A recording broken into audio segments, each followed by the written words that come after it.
Cameron Brink will be one of the best WNBA players of this generation. She's only just returned from injury, and she's already making an impact for the Sparks like she never left. In 26 minutes of play, she's already racked up 4 blocks, 3 steals, and has a 92.9 defensive rating, which is very elite and very much needed for a Los Angeles Sparks team that can't guard a statue, one of the most abominable defenses in the league. It's a small sample size, sure, but the film tells all, so let's dive into this cinematic masterpiece, eh? The heart and soul of Cam's defense has always been her iconic, legendary shot blocking, so check this play out right here. Alright, so Nalissa sold the pass, allowing her to spin, and she got a free run to the rim. Very clean move, not gonna lie. You're pretty good. Cam was completely beat here, but it simply didn't matter because she recovered quickly at sonic speeds, like the legendary Hedgehog himself, you know, and made Nalissa part of her highlight reel. Stuff like that just isn't that bad because of the fact that she's able to cover so much ground quickly and has such a long, slender man type of wingspan. I find it more impressive that most of her blocks so far have been wingspan and timing reliant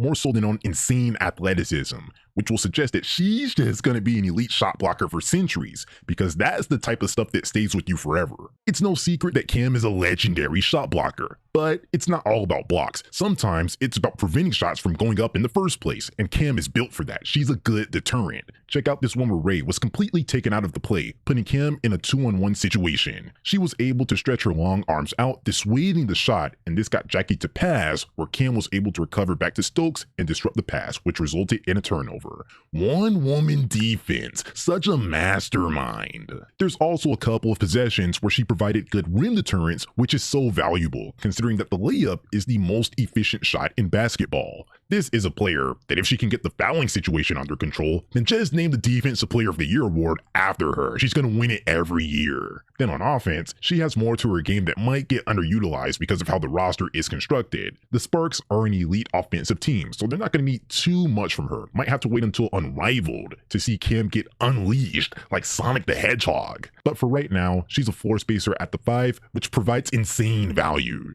In very limited attempts, she's shooting well on jumpers this season, but even going back to her rookie season, in those 15 games, she shot 32% from 3. But it gets even better when you only look at her 3-point shooting from above the break, where she took and made most of her threes at an above league average efficient rate. She's shown that she's a solid shooter, which adds to her positional versatility. She can feasibly play the 4 or the 5, and because she's a solid 3-point shooter, she's a good fit for Lynn Roberts basketball. My GOAT, Lynn Roberts, the legendary coach herself. At the end of the day, Cam checks every box for the modern big and has insane, out of this galaxy upside. I am really excited to see how her career unfolds.